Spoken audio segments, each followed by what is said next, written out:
My name is Jenna Holikowski, and I'm a staff member here at Wolf Park. Today I'm going to talk to you about a species that you may be familiar with, but maybe don't realize you should really love, and that's pollinators. A pollinator is an animal that moves pollen from the male part of the flower, called the anther, to the female part of the flower.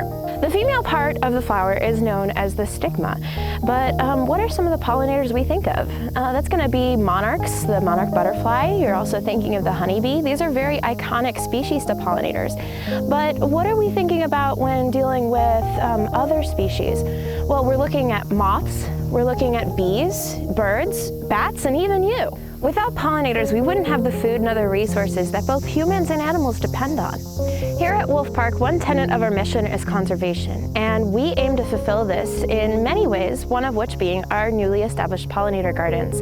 These gardens provide habitat to the species on site in addition to resources that they need. Now, sometimes we've seen these plants migrate out of the gardens. Most recently, we've seen ironweed and milkweed migrating into our enclosures and bison pastures. Taking it a step further, we have included minimizing our chemical usage for maintenance and accreditation requirements. You too are able to help pollinators. You can plant native pollinator-friendly plants in your yard. You can leave dead logs and foliage so that they have habitat to live in. You can minimize your pesticide use, and you can also participate in community efforts, as there are many nonprofit organizations working to help pollinators. Of course, you can always do a Google search, because there's always more to learn about pollinators.